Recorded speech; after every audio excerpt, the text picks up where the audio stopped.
Abra sua Bíblia, a Salmo 107, vamos ler aqui do 1 ao 9. Diz assim a palavra do Senhor. Louvai ao Senhor porque Ele é bom, porque a sua benignidade dura para sempre. Digam-no os gemidos do Senhor, os que remiu na mão do inimigo, e os que congregou das terras do Oriente, do Ocidente, do Norte e do Sul. Andaram desgarrados pelo deserto, por caminhos solitários. Não acharam cidade para habitarem. Famintos e sedentos, a sua alma neles desfalecia. E clamaram ao Senhor na sua angústia, e os livrou das suas dificuldades. E os levou por caminhos direito, para irem a uma cidade de habitação. Louvem ao Senhor pela sua bondade e pelas suas maravilhas para com os filhos dos homens. Pois fartou a alma sedenta e encheu de bens a alma faminta. Né? Olha só, os livros poéticos eles formam a terceira divisão da Bíblia, né, com característica da poesia hebraica, e podem ser divididos em dois grupos distintos: livros da sabedoria, Jó, Provérbios e Eclesiastes, e livros ínicos ou de cânticos, né, que são os Salmos e Cantares de Salomão. Né? Hoje vamos estudar aqui dessas duas divisões, um livro de sabedoria, Jó, pela ordem, e um livro ínico ou de cânticos, que é o livro de Salmo. Né? A revista traz aqui o seguinte: os livros poéticos transmitem uma sabedoria que não vem do conhecimento intelectual, mas do relacionamento do poeta com Deus. Falam das experiências do dia a dia com o saber, afirmando que Deus está sempre presente nessas experiências. Daí expressam reflexões e meditações sobre a vida diante de Deus. Eu trouxe aqui alguns textos para que vocês possam entender o que é essa vivência, né? A gente sabe, e vamos aqui esmiuçar isso, que a gente tem como incerto a autoria, né, do livro de Jó. Já o de Salmos, a gente tem aqui Davi, né, que escreveu a grande maioria deles, e tantos outros, né, Asaf, os filhos de Corá e etc. Mas a gente vai detalhar isso aqui em momentos oportunos para você. Alguns exemplos para que vocês possam entender que essa poesia aqui, ela é um pouco diferente daquilo que nós estamos acostumados, né, a nossa vivência, por exemplo, estudantil da literatura brasileira. Exemplo, Jó 1 e 21, ele traz para si uma vivência daquilo que ele está passando, suportando, e disse: no saí do ventre de minha mãe, e no tornarei para lá. O Senhor o deu e o Senhor o tomou. Bendito seja o nome do Senhor. Jó 19, 25, porque eu sei que o meu Redentor vive, olha que lindo, e que por fim se levantará sobre a terra. Jó 42 e 5, antes eu te conhecia só por ouvir falar, mas agora eu te vejo com meus próprios olhos. Né? Deus tem ali um grande diálogo com ele, ali do 37, 38 até ali o 41, e ele profere aí esse texto. Vamos para o Salmo, né? Salmo 1 e 1, que é de autoria incerta. Bem-aventurado o homem que não anda segundo o conselho dos ímpios, nem se detém no caminho dos pecadores, nem se assenta na roda dos escarnecedores. Salmo 23, 1, né? Autoria de Davi. O Senhor é o meu pastor, né? E nada me faltará. Salmo 40, verso 1. Esperei com paciência no Senhor, e Ele se inclinou para mim e ouviu aí o meu clamor, né? Ele tem aí uma forma diferente de escrever aí poesias. Eles não se preocupavam em querer trazer rimas, mas distrair ali algo de que eles estivessem vivenciando em relação aí à sua vida. Vamos estudar aqui um pouco a respeito, começando aqui pelo livro de Jó, e vamos trazer algumas características para você. Essa lição aqui ela é fantástica, porque vocês vão ter aqui um mini curso de teologia na prática, né? Vão estar estudando aqui o que é de fato esse Velho Testamento. Vamos lá, o livro de Jó, né?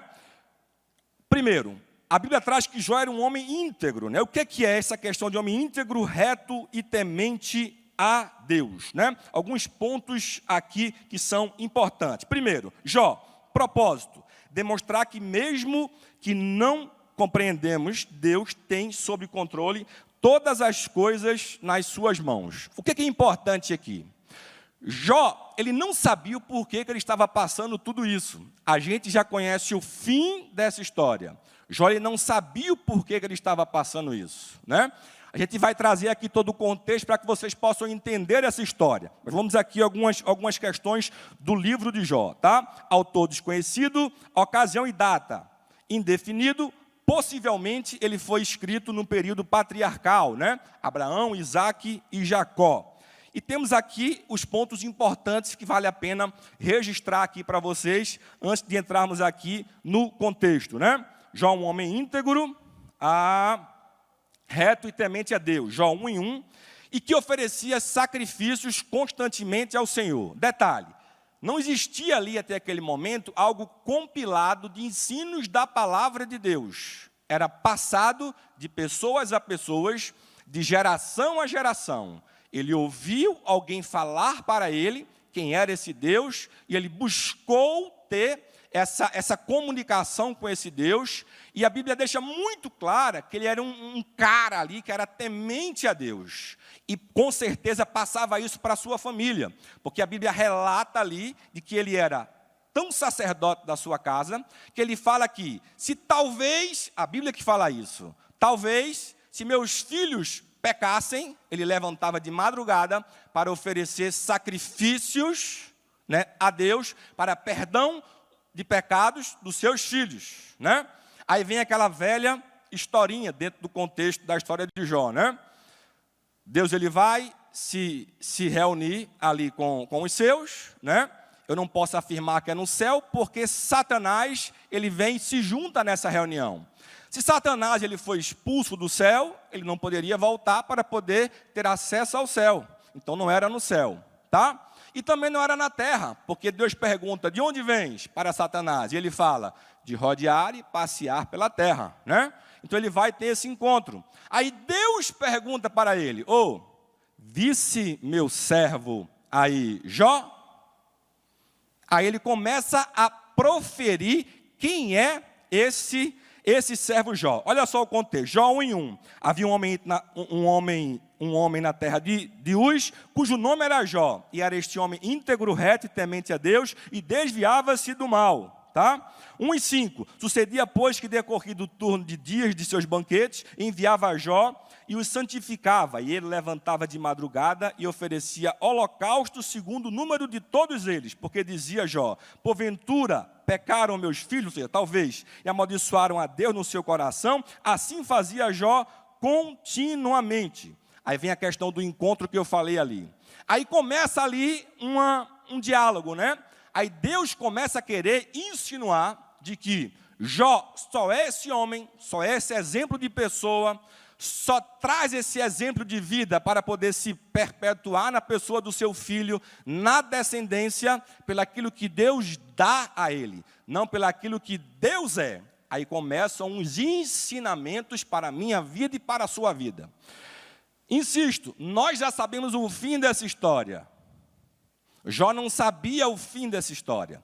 Tem coisas que a Bíblia traz e tem coisas que acontecem na nossa vida, no nosso contexto, que elas não servem apenas para a gente. E que muitas vezes nós precisamos passar para que Deus possa fazer algo macro na minha vida, na sua vida ou na sua família. Então tem coisas que a gente precisa passar. Eu sempre falo que dificuldade, muitas vezes, é faculdade de Deus na nossa vida. É para nos preparar sempre para algo maior, para degraus maiores na nossa vida. E é sempre importante frisarmos isso. Com certeza essa história, ela serve como exemplo para todos que conhecem essa história de Jó, para que, quando a gente tem dificuldade, nos momentos de depressão, de angústia, o que for, isso aqui traz um refrigério para a nossa alma. É ou não é? Porque a gente vê que, independentemente das circunstâncias que a gente está passando, a gente não passou metade aqui do que Jó passou. Jó, vamos para frente aqui. Duas fases vêm do sofrimento que traz aqui essa poesia. Uma poesia, se possamos assim dizer, desastrosa, mas depois vai trazer algo positivos de restauração que vão servir, insisto, de exemplos para uma geração futura, mas também trouxe ensinamentos para Jó. Vamos aprender isso aqui também nessa manhã. Duas fases são as consequências que foram extraídas para a vida de Jó. Primeiro, Satanás fala para ele, Tudo isso que ele faz com você, né, voltando ao contexto, é porque, primeiro, ele tem tudo. Ele é o homem aí mais rico aí do Oriente. Possamos dizer que por tudo que ele tinha, se é do Oriente, o mais rico da face da terra naquele momento. Ele tinha ali uma infinidade de coisas. 7.000 ovelhas, 3.000 camelos, 500 juntas de bois, 500 jumentas, além de muitos e muitos servos. Vamos lá, primeira etapa. Aí disse Deus a Satanás: eis que tudo quanto ele tem está na tua mão, somente contra ele não estende a tua mão. E Satanás saiu do Senhor. O que é que seria isso? Pode tirar tudo que ele tem e ainda assim ele vai se manter fiel à minha pessoa. Olha só, Satanás, ele sempre é limitado. Sempre, sempre, sempre, sempre. E esse texto aqui, ele deixa isso aqui muito claro para a gente, para que a gente possa ter como lição aqui a nossa confiança sempre presente na pessoa de Deus.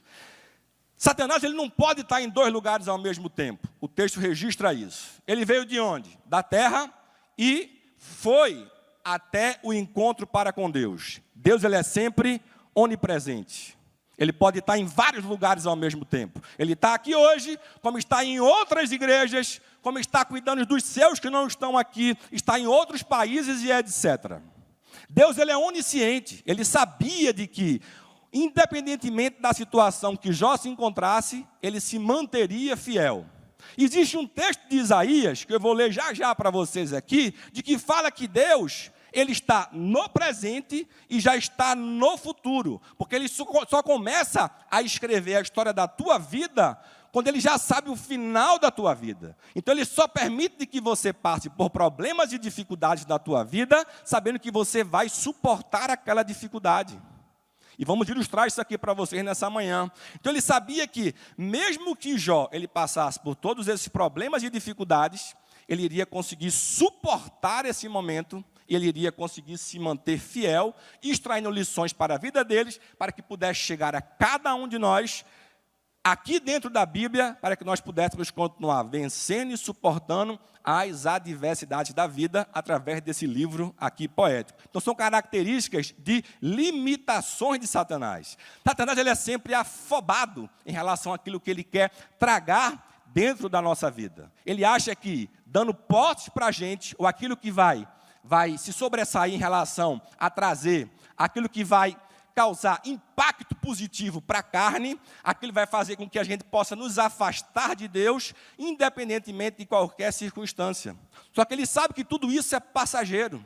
Tem pessoas que vão, mas tem pessoas que se mantêm sempre fiel a Deus, independentemente das circunstâncias, pelaquilo que ele é, o que Deus é, não pelaquilo que ele dá. E Jó, ele traz esse exemplo e mostra de que vale a pena ser fiel a esse Deus em todo o tempo. Primeira etapa, Deus fala: tira tudo dele, só não toca na vida dele, na pele dele. A Bíblia conta o seguinte: tudo de Jó ele perde. Tudo, tudo, tudo, inclusive seus filhos. Eles estavam reunidos numa festa, cai lá o teto, mata seus 10 filhos, 7 homens, 3 mulheres. Vem só um servo para poder contar para ele o que aconteceu, e ele fica ali desesperado. Segunda fase ali da angústia, do sofrimento de Jó. Ele vai lá, conta para ele, chega para Deus e fala: beleza, ele se manteve fiel a ti. Também ele não sofreu na pele, o que é que está acontecendo? Aí vem a segunda etapa, Jó 2:5. E disse o Senhor a Satanás: eis que ele está na sua mão, porém guarda a sua vida.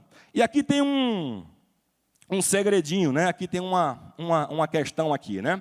Muita gente pergunta, e aí vai uma curiosidade, né?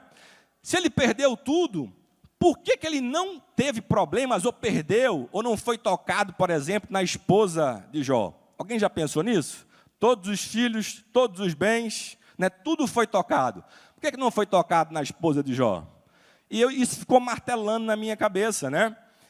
E, primeiro, mulher não é pertence de homem nenhum, né? Mulher é companheira, está sempre ao lado. Mas tem um ponto principal aí. Quando você se junta com a sua esposa, homem e mulher, você se torna uma só carne. Se Satanás tocasse na esposa, né? Na esposa dele, ele estaria tocando no próprio Jó. Ou seja, ele estaria descumprindo a ordem de Deus para a vida dele. E como Deus ele é sempre superior em todas as coisas, e Satanás ele é sempre limitado, ele anda conforme os passos que Deus deixa, conforme a vontade permissiva dele para a vida. Então ele só faz aquilo que Deus deixa ele ir. Ou diante de legalidades, brechas que você abre, de que você permite de que ele se aproxime. Já ouviram essa palavra? É lá do Nordeste, que ele se aproxima de você. Tem legalidade. Se você vive no pecado, o pecado habita em você e ele se aproxima de você. Por isso que ele vai tentar fazer com que você se desvie das coisas do Senhor. Nesse exemplo aqui não. O próprio Deus testemunhou para a vida dele. Mas ele queria trazer ensinamentos naquele momento. Vamos para frente, né? Aí tem um caso aqui que a Bíblia faz questão de trazer dentro desse livro aqui. E eu vou ler para vocês aqui, né? Palavras erradas de pessoas. E a Bíblia não esconde nada, né? Palavras aqui da mulher de Jó. Jó 2, aqui do 8 ao 10. E Jó tomou um caco para se raspar com ele, e estava sentado no meio da cinza. Então sua mulher lhe disse: ainda retens a tua sinceridade? Amaldiçoa a Deus e morre. Porém ele lhe disse: como fala qualquer doida, falas tu. Receberemos o bem de Deus e não receberíamos o mal? Em tudo isso não pecou Jó com os seus lábios, né? E Jó 1:21 ele já tinha dito, né? Nu saí do ventre da minha mãe e nu sairei para lá. Quando ele perdeu tudo, né? Quando ele perdeu tudo, né? Bendito seja o nome aí do Senhor. Nos momentos de dificuldade, tem pessoas que perdem a cabeça e, em vez de ficar quieto, elas começam a querer estar falando. E pior, tem pessoas que não sabem o contexto, não estão vivendo na pele alguma coisa e começam a incitar as pessoas ao pior, ainda querer fazer as coisas erradas. Lembra que eu falei que na poesia hebraica, eles não estão preocupados com rimas, mas sim em querer extrair aquilo que eles vivem, seja de intimidade ou momentos, seja do que for, da parte deles com Deus? É por isso que a Bíblia não esconde nada. E esse livro aqui de Jó, ele extrai e retrata exatamente todos os detalhes exatamente dessa história. Até essa frase, até esse diálogo da esposa de Jó para com ele, a Bíblia vem e revela isso daqui como uma poesia trágica da Bíblia, para poder trazer ensinamentos para a minha vida e para a tua vida. É por isso que a Bíblia é extraordinária, né? Escrita em mais ou menos 1500 anos, por cerca de 30 aí autores. Estou certo, pastor Silson? Né? 1500 anos, cerca de 30 autores ali, e elas sempre se completam. Ela sempre se completa, e ela é sempre atualizada. Oh, glória a Deus por isso. Vamos para frente, né? Os amigos de Jó. Isso aqui é interessante. Alguém aqui tem amigo? Mas cuidado também com esses amigos, tá, gente? Olha só. Vieram seus amigos de longe, levantaram as vozes e choraram, e rasgaram cada um o seu manto, né? O que é rasgar esse manto? Alguém sabe o que é isso? Quando você rasga o manto, joga o pó assim para cima, que era muito comum naquela época, era uma forma de dizer que ele estava com uma grande angústia. Então os amigos conseguiram enxergar ali Jó de longe, e já rasgaram suas vestes, como uma forma de externar, né, de se manifestar ali, que estavam com uma grande angústia pelo seu amigo. Detalhe, Jó era uma pessoa que ele era muito copiado, ele era copiado, as pessoas vinham de longe poder sentar com ele para que ele pudesse dar conselhos, pelo aquilo que ele representava, pela sua grandeza financeira, de sabedoria e etc. Né? A parte histórica de Jó, se você for estudar, né, além do contexto ali bíblico, você vai verificar que tem muita coisa que fala da pessoa dele. Então, assim, gente, ele era o cara daquela época. Aí, de repente, o cara perde tudo e fica numa situação deplorável, que ele pegava ali sua pele ali para poder se coçar, com cacos que arrancava ali a sua pele, né? Caiu tudo, cabelos, tudo, por uma situação que ele não sabia o que ele estava vivendo. Aí ele vai receber ali seus 3 amigos. Ele faz Bildade e Zofar. Eles chegam, vem aquela situação, primeiro, era algo tão absurdo de se contemplar, na vida de um ser humano, que eles passam 7 dias e 7 noites sem conseguir se comunicar, pastor Leandro. Eles não conseguiam ter um diálogo. Imagina aquela cena, Deus me livre de ver qualquer situação, de qualquer pessoa vivendo aquilo. Aí, de repente, tem aquele amigo sempre que é mais explosivo, né? Aí vem ali, faz e começa a querer trazer algumas palavras de correção. Olha só, o cara estava distante, não convivia com ele, tá? E começa a querer dar uma de salvador da pátria, de querer trazer correções para ele. Ele fala várias coisas, e eu trouxe aqui alguns pontos, né, do que se refere a essas supostas correções que ele queria fazer com que Jó acordasse para a vida, para que ele pudesse pedir perdão a Deus, né? Por quê? Porque para aquele povo, maldição para a sua vida era consequência de quê? De pecado. Se eu estou em pecado, eu recebo maldição para a minha vida. Aí vem ali, faz e fala questões mais ou menos dessa leva aqui, ó. Retos e inocentes não sofrem. O sofrimento é uma correção divina. E dizendo que Jó estava distante de Deus. A gente sabe de que o próprio Deus deu testemunho a Satanás da vida de Jó. Mas lembrem-se, ninguém aqui sabia de nada do que estava acontecendo. Aí vem um outro amigo, Bildade, vem com mais palavras de correção, né? Aí ele começa até bem, não se sabe o porquê do sofrimento, né? Aí vem, sofrimentos são consequências do pecado, homens são como vermes para Deus. Olha só, será que homens são como vermes para Deus? Ele não sabe de nada, né, gente? Aí vem Zofar, né? Consequências de pecado oculto, olha só. Resultado para os homens ímpios e perversos, por falhas cometidas na vida. Tem um texto que me fala muito ao coração, lá em 1 Pedro 5,7, que diz assim, ó, lançando sobre ele toda a vossa ansiedade, porque ele tem cuidado de vós. Está com um problema, meu irmão? A melhor coisa, tem momentos da vida, que não tem que compartilhar teus problemas com ninguém. Compartilha com Deus. Lança sobre ele as tuas ansiedades. Porque tem problemas que ninguém vai conseguir ter palavras para poder te ajudar. É só o Deus Todo-Poderoso. É Ele que vai te acalmar. É Ele que vai te acalmar. Vamos lá. Batalha espiritual. Também podemos extrair batalha espiritual dentro desse livro poético aqui de Jó. Batalha espiritual é algo real. A gente consegue extrair isso aqui quando estudamos esse livro aí de Jó. Olha só, o livro de Jó deixa claro a existência da guerra que existe no mundo espiritual com um fato no ser humano. Quem é esse ser humano? Eu e você, tá bom? 1 Pedro 5,8. Estejam alertas e vigiem.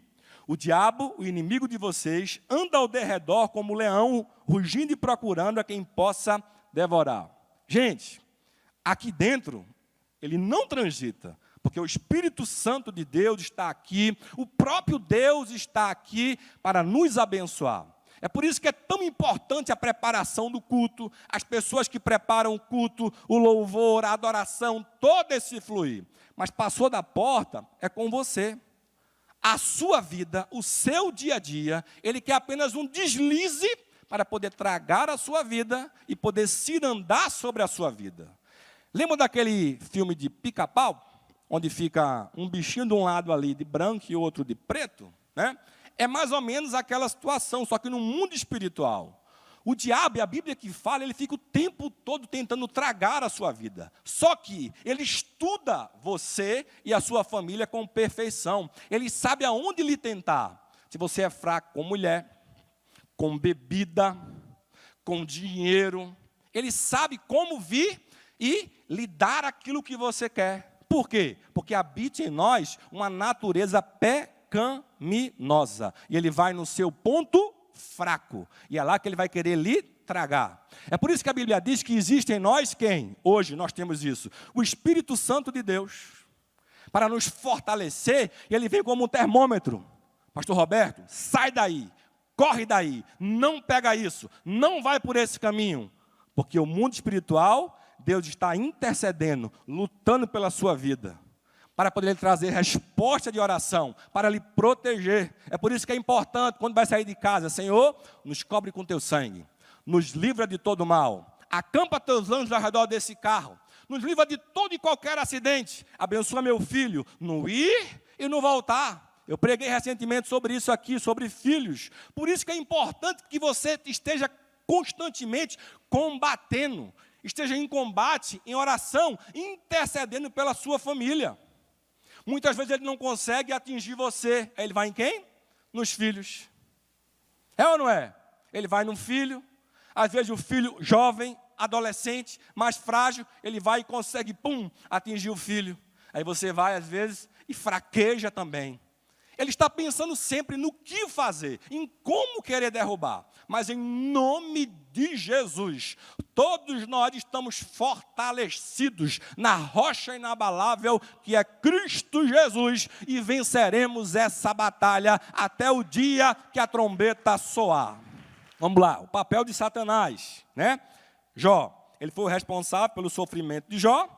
Deus deu a permissão, né? Aí eu trouxe aqui 2 Timóteo 13:12. De fato, todos que desejam viver piedosamente em Cristo Jesus serão perseguidos, né? Deus no contexto. Deus permitiu, mas Jó o tempo todo era alvo do cuidado de Deus. Aí tem um texto lindo aqui, né? Salmo 121, 5 e 8. O Senhor é quem te guarda, o Senhor é a tua sombra à tua direita. O sol não te molestará de dia, nem a lua de noite. O Senhor te guardará de todo mal, guardará a tua alma. O Senhor guardará a tua entrada e a tua saída, desde agora e para sempre. E aí a gente vê o plano perfeito de Deus. Estou caminhando para o final de Jó. O livro de Jó nos mostra que Deus pode usar o sofrimento para se revelar a nós, né? Com a sua misericórdia, né? Aí Jó 13:15, ainda que ele me mate, Jó falando, nele esperarei, né? Vamos finalizar aqui, Jó. Aí vem aquelas perguntas, né? O diálogo, né? De Jó. Jó, ele escutou tudo aquilo dos seus amigos, e ele estava ali sem aguentar mais. Aí ele começa agora a querer ter aquele fight com Deus, né? Deus, queria eu poder te perguntar, poder querer ficar tete a tete, para poder te perguntar o porquê que eu estou passando por isso, né? A mulher já mandou ele amaldiçoar o Deus e morrer. Os filhos os amigos condenando ele, dizendo que ele estava em pecado. E agora ele queria o quê? Combater com o próprio Deus, né? Aí fala a Bíblia de que vem Deus até ele num redemoinho, né? Imagina lá, raio, trovão. E aparece lá de longe, e eles, pronto, agora acabou a minha vida, vai vir ali o Todo-Poderoso, né, pastor Carlos? Pronto, eu fui querer, né, trazer ali esse Todo-Poderoso, poder querer guerrear com ele, agora acabou-se de ver minha vida. Aí vem Deus, só que, antes de Jó perguntar para ele, quem começa a fazer as perguntas a Jó é o próprio Deus. E Deus faz 71 perguntas a Jó, né? Que começam a revelar a grandiosidade do Senhor, né? Olha só, as perguntas de Deus foram calculadas para produzir resultados certos, né? Não vou ler, são muitas, vai estar ali do 37 ao 42, mas dizia mais ou menos assim, ó. Olha só, você estava lá, quando ele ali criou o céu, a lua, quando ele colocou limite ali no mar, né? Jó 38, do 1 ao 7, né? Aí ele fala, você me culpa por causa disso? Aí ele traz alguns ensinamentos, né? Aí ele traz ali, e esse vale a pena a gente ler, devo eu alguma coisa a você? Né? Jó 41, 11. Vamos ler esse aqui é fantástico, né? É aquele tapa no rosto, né? Quem primeiro me deu para que eu haja de retribuir-lhe? Pois o que está debaixo de todos os céus é meu. Tipo assim, não tem nada a ver contigo, né? Então não tem que dar satisfação nenhuma do que eu faço, do que eu não faço, né? Então está aí, essa tapa aí bem dada, né? E ele começa a questionar e Jó fala assim, não tenho resposta para nenhuma das tuas perguntas, né? E ele recolhe a sua insignificância e ele começa a ser restaurado. E ele reconhece que, independentemente das circunstâncias que ele está passando, o importante é que o nome de Deus venha a ser glorificado sempre. E aí é que vem a restauração de Jó. E a Bíblia fala que Jó venceu a Deus, venceu, né? E Deus restaurou a vida dele. Jó recebeu tudo em dobro no momento que ele estava orando pela vida dos seus amigos, aqueles que o crucificaram praticamente. Aí ele recebe tudo em dobro, para a gente poder finalizar aqui, né? E a gente tem aí de que Jó ele viveu mais 140 anos, recebendo tudo em dobro. E o principal e mais lindo disso daqui é que Deus não mandou um anjo assim, ó, toma tudo em dobro. Não, é que vinham pessoas de longe e começavam a presentear, a trazer coisas para Jó. Ou seja, assim como Deus foi soberano de permitir de que ele fosse, né, retirado tudo dele, Deus também foi soberano de tocar no coração de pessoas para que pessoas pudessem trazer tudo de volta para Jó, só que não da mesma forma, mas em dobro, né? E filhos, ele teve mais 10 filhos, porque filhos você não tem em dobro. Os que perderam, né? Perdeu, são filhos, né? E ele teve mais 10 filhos e viveu por mais 140 anos. Ou seja, Deus sempre tem o controle de tudo. Uma poesia onde se conta uma história trágica, mas que Deus sempre tem o controle na mão dele. Amém? Vamos para o livro de Salmos, tem 15 minutos ali. Salmos, ele é o inário por excelência, né? Ele é o inário ali que tem por ponto principal, né, a trazer cânticos para louvor a Deus, né? Eu trouxe aqui o salmo mais conhecido, né? Em muitas das casas que as pessoas não gostam de ler a Bíblia, mas eles têm aquela religiosidade, eles deixam aberto na sua casa, ali o livro de Salmos, normalmente, né, ou quase sempre, é no Salmo 91, né, aquele que habita no esconderijo do Altíssimo, a sombra do Onipotente descansará, né? E tem uma historinha, né, que eu já escutei muito, quando eu era mais novo, né, de uma criança que pergunta assim para o avô: vô, o que é esse livro velho aí, né? É nosso? Aí ele fala assim: não, meu filho, esse livro aí é muito importante. Esse aí é o livro de Deus. Ele fala: é o livro de Deus? Então vamos devolver para ele, porque a gente não lê mesmo, né? Fica lá sempre aberto, né? Ninguém lê ele, né? É só para a gente poder, né, ilustrar aqui, ver se vocês estão atentos aí e acordados. Vamos lá. Proposta aí do livro de Salmo, né? Louvor ao Senhor. O livro de Salmos possui diversos temas, mas seu principal enfoque é o louvor e a oração a Deus. Seu propósito: o livro dos Salmos são orações, louvores a Deus, para a expressão da mais íntima emoção da alma em relação a Deus. Bonito isso, né? Expressão da mais íntima emoção da alma em relação a Deus, né? Autor: diversos autores. O rei Davi é o autor da maioria dos salmos, 73 salmos. Asaf, 12 salmos. Ageu escreveu o Salmo 146, Zacarias, Salmo 147, Moisés, Salmo 90, filho de Corá, 10 salmos, né? Também temos diversos salmos anônimos, no total são 150 salmos, né? Todos foram escritos entre os séculos 15 e 5, ali antes aí de Cristo, né? Estrutura poética, né? A gente tem ali, nos salmos, a gente não tem capítulos, tá certo? E nem versículos, tá certo? A gente vai ter ali números e versos. Por que isso? Lembra que eu falei que é um livro de cânticos? Então, ele é direto, a gente está cantando a música. Então, não tem como a gente ter ali capítulos, se ali é escrito como uma música. Então, por isso que ele não tem ali capítulos, tá certo? Uma questão importante também, legal. Encontramos nos Salmos o chamado paralelismo de pensamento, a mais alta expressão da poesia hebraica. Os versos, eles se completam, um para com o outro, dentro ali das músicas, né? A poesia hebraica, ela omite a rima, pois a sua ênfase está no pensamento, na ideia que se desenvolve nas linhas do poema, né?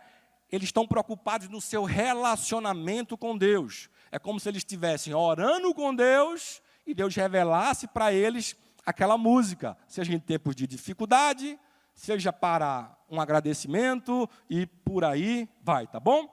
A gente tem aí a divisão dos livros de Salmos em 5 livros. Bíblias mais antigas, e eu peguei esse tempo, elas frisavam essa divisão do livro de Salmos, tá certo? Em 5 livros. E é interessante que existe um paralelismo em relação ao Pentateuco e essa divisão do livro de Salmos. Ou seja, a Bíblia sempre se conecta e sempre se completa. Vamos lá, interessante isso. Salmo do 1 até o 41, que é o primeiro livro, né? Ela tem por temática, todos eles, o ser humano e a criação. Né? Curiosidade, né? Ela tem por semelhança com o livro de Gênesis, o primeiro do Pentateuco. O segundo livro dos Salmos, né? Vai do 42 até o 72, que é o livro 2. Ela tem por temática livramento e redenção. E tem por semelhança a temática ali do livro de Êxodo. Livro 3 de Salmos vai do 73 até o 89. E tem por temática adoração e o santuário. E tem por semelhança o livro de Levítico, o terceiro do Pentateuco. O quarto livro, né, da divisão lá dos Salmos vai do 90 até o 106, né?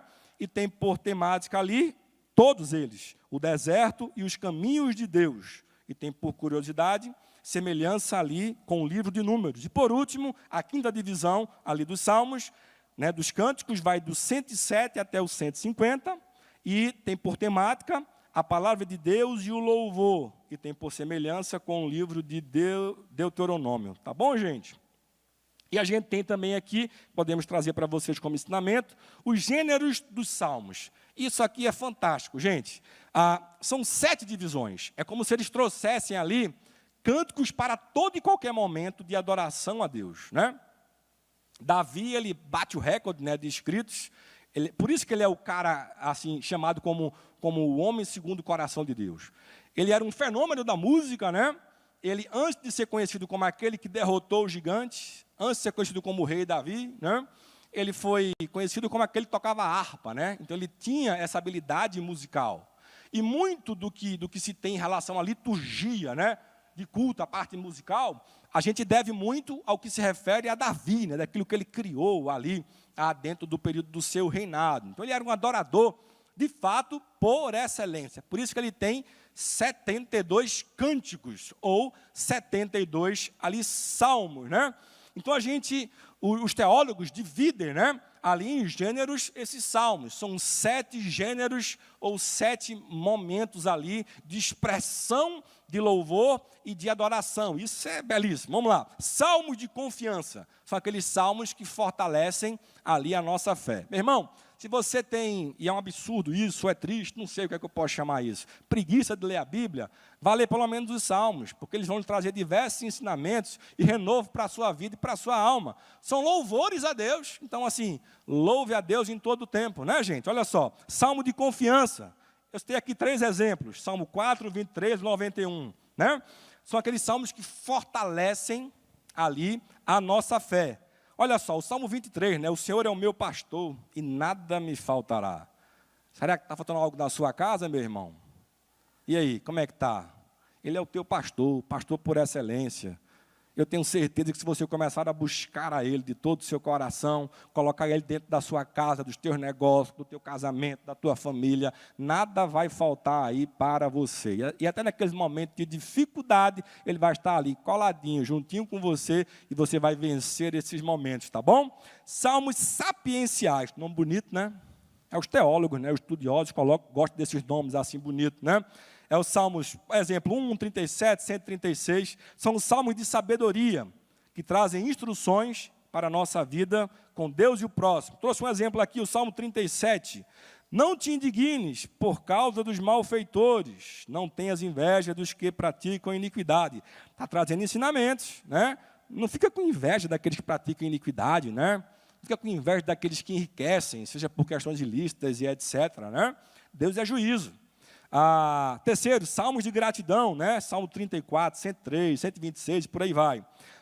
São os salmos de agradecimento a Deus pelas bênçãos recebidas. Exemplo, Salmo 34. Louvarei ao Senhor em todo o tempo, o seu louvor estará continuamente na minha boca. Salmos imprecatórios, aqueles que expressam desejo de vingança e destruição dos inimigos, né? Davi escreveu o Salmo 35, né? Pleiteia, Senhor, com aqueles que pleiteiam comigo, peleja contra aqueles que pelejam contra mim. É quase a música a sabor de mel, né, gente? Salmos de romagem, né, ou de procissão, são aqueles salmos quando eles iam para o templo, né, quando eles estavam indo para a casa do Senhor, né, ali em peregrinação. São os salmos de peregrinação que instruem os fiéis contra a consciência de buscar o Senhor e, ao mesmo tempo, preparam uma disposição apropriada para a adoração, né? Salmo 120, como exemplo. Na minha angústia clamei ao Senhor e Ele me ouviu, né? Os salmos reais, né? Aqueles que exaltam o eterno Deus, né? O Rei por excelência. E aí tem até a musiquinha, né? Celebrai com júbilo ao Senhor, todos os moradores da terra, servi ao Senhor com alegria. Você conhece essa música? É? Salmos são músicas, né, gente? Então, o Salmo 100, né? Eu conversava com a minha esposa em casa, ela falava, nossa, eu vou lendo os salmos aqui, vou lembrando de música, né? E é verdade, né? Muitos dos salmos, nós temos músicas que a gente canta hoje, né? Ou seja, os salmos são tão atualizados, né, como o jornal de amanhã, né? Tem essa expressão aí da Bíblia também, né? Aí temos aí os salmos circunstanciais, aqueles em que o autor se encontra passando por conflitos e perseguições. Salmo 51, 1. Tem misericórdia de mim, ó Deus, segundo a tua benignidade. Apaga as minhas transgressões, segundo a multidão das tuas misericórdias. Forte, hein? E para finalizar, maneiras de louvor a Deus. Cadê o povo do louvor? Olha só, isso é forte, hein? O perfeito louvor está fundamentado na palavra de Deus. É inspirado pelo Espírito Santo e tem como objetivo único adorar ao Senhor e exaltar o seu nome. E aqui os salmos, eles dão essa direção do que seja esse caminho do perfeito louvor a Deus. Eu nasci e me criei no meio da música. Meu pai é maestro, né? Até hoje, graças a Deus por isso. Meu pai tem 66 anos, mora nos Estados Unidos, na Flórida, rege orquestra, coral, é um arranjador nato, né? Meu pai tem mestrado em música. Então, eu cresci vendo ele preparar ali sermões, dar estudos na área da música. Ele sempre usava muito dos salmos, né? Ele sempre falava de um perfeito louvor, do sacrifício de louvor, né? Então ele falava que tinha que ensaiar bastante para poder oferecer o melhor para Deus, não chegar e fazer de qualquer forma. Ele falava da vida de santidade prévia a poder subir, né, no altar para poder ensinar ou auxiliar a igreja a cantar louvores. Então, assim, e quando você vai ler ali o livro de Salmo, você verifica do quão importante é isso mesmo, tá? Olha só, quais são as maneiras corretas de louvar a Deus? Com uma vida santa, Salmo 1:1 ensina isso. Com todo o coração, Salmo 9:1. Com as mãos levantadas, isso, gente, Salmo 141:2. Com danças e instrumentos, Salmo 150. Com ações de graças, Salmo 100 e verso 4. Com júbilo e cantos, Salmo 100, aí, do verso 1 ao 2. Gente, louvar a Deus é algo maravilhoso. Não é apenas para a emoção aí da sua alma, né? De você chorar, de você ali ir a um êxtase, né?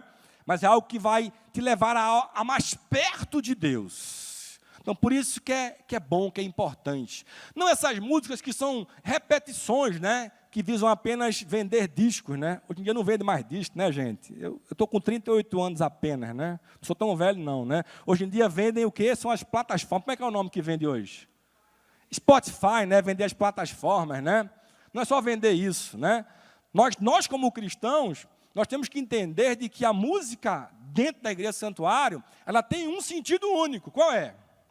Adoração a esse Deus todo-poderoso. Então, nós temos que adorar a Ele em espírito e em verdade. Nós temos que guardar esse verdadeiro louvor. Ele tem que estar pautado na palavra de Deus, na adoração verdadeira a Ele. E os salmos, essa poesia, elas estão aqui para nos ensinar isso. Oh, aleluia! É por isso que Davi tinha tanto prazer de escrever poesias musicais, porque ele sabia que serviriam para o verdadeiro louvor a esse Deus todo-poderoso. E aqui eu encerro minhas palavras, que você possa, com a sua vida, com a sua boca, em todo tempo, louvar a esse Deus todo-poderoso. Amém? Aplauda o nome do Senhor Jesus.